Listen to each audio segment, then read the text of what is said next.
Ναι, κάνανε σε όλα λάθος και αν θυμάσαι καλά, είχαμε πει οι κύριοι αυτοί πριν από τις ευρωεκλογές, προκειμένου να εξεγελάσουν και να εξαπατήσουν τον ελληνικό λαό και να πάρουν ψήφους, έλεγαν ότι έχουμε βγει από το μνημόνιο και τελείωσε το μνημόνιο. Σκίζουμε τα μνημόνια, το θυμάσαι πάρα πολύ καλά.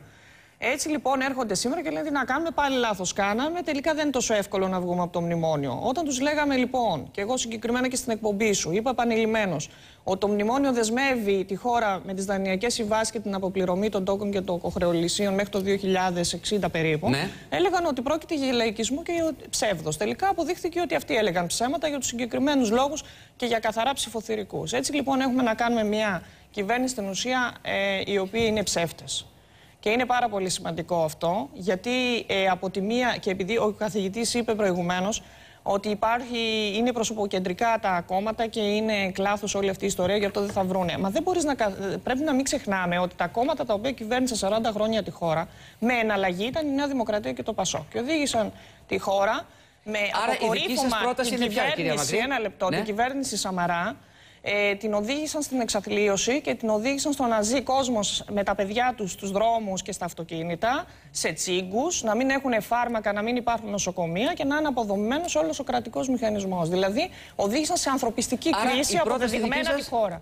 Έτσι λοιπόν έχουμε δύο εναλλακτικές λύσεις, δύο πολιτικές. Ναι. Τις οποίες τις πολιτικές όμως, επειδή πολιτικές είναι ιδέες, τις εκφράζουν δύο πολιτικά πρόσωπα στην ουσία. Το ένα είναι ο κύριος Σαμαράς και το άλλο ο κύριος Τσίπρας.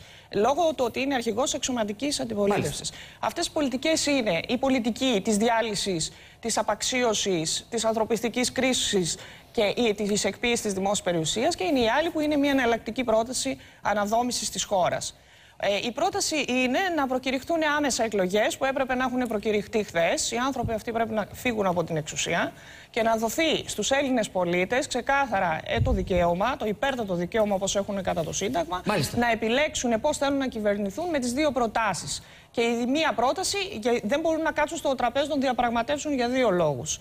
Που όλοι θα καθόντουσαν εάν πρόκειται για το καλό της χώρας. Αλλά εδώ η μία πλευρά δεν θέλει το καλό της χώρας. Γιατί δεν μπορεί να θέλεις από τη μία το καλό και από τη μία να οδηγείς τους ανθρώπους σε εξαθλίωση. Θα μπορούσε κάποιος... Έτσι μιλάμε. Η μία λέει για συνέχιση μνημονιακών με συγχωρείς πολιτικών και η άλλη πλευρά λέει για καταγγελία του μνημονίου, για διαγραφή του επαχθούς χρέους. Δεν πρέπει να ξεχνάμε όμως που ήμασταν το 2012. Μην το ξεχνάμε. Ακούω και τις τελευταίες μέρες και την καραμέλα που είναι επικίνδυνη για τον πρόεδρο της Δημοκρατίας από το λαό, να αφήσουν αυτά τα παραμύθια της χαλιμάς πάλι, γιατί μας παραπέμπουν σε παλαιότερες δηλώσεις ενός πρωθυπουργού που μας έφερε σε αυτή την κατάσταση, δεν πρέπει να ξεχνάμε, και στην οποία στην ουσία θέλουν έμεσα να βγάλουν την ευθύνη από τις πλάτες τους οι βουλευτές για τον πρόεδρο της Δημοκρατίας και να τη βάλουν στον ελληνικό λαό, που εκεί θα οδηγηθεί αναγκαστικά στον αργή πρόεδρο της Δημοκρατίας. Βάζουμε μια τελεία εδώ. Άρα να ανανεωθεί. Τη ιστορία πάμε σε μια νέα φάση.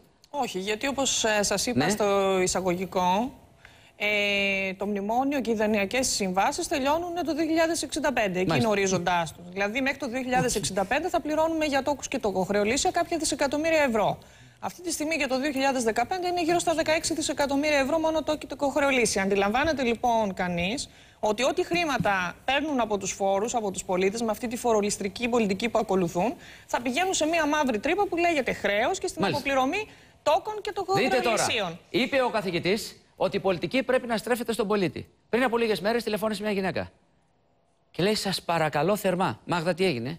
Την προηγούμενη εβδομάδα δεχτήκαμε ένα τηλεφώνημα από μια γυναίκα από τα Γιάννενα, την κυρία Αγγελική, η οποία είχε 3 χρόνια βγει από το σπίτι της. Η γυναίκα αυτή έχει μια σπάνια πάθηση και έχει ένα σοβαρότατο πρόβλημα υγείας. Ζήτησε λοιπόν από τους τηλεθεατές και έκανε έκκληση, και εμείς μαζί της βεβαίως, αν υπάρχει κάποιος που μπορεί να τη βοηθήσει να βρούμε ένα ηλεκτρικό καροτσάκι, να μπορεί να βγει η γυναίκα από το σπίτι της μετά από 3 χρόνια. Την έχουμε στην τηλεφωνική μας γραμμή. Διότι το κράτος, ενώ απευθύνθηκε, δεν την είχε βοηθήσει. Καλημέρα σας. Στο παρελθόν. Καλημέρα.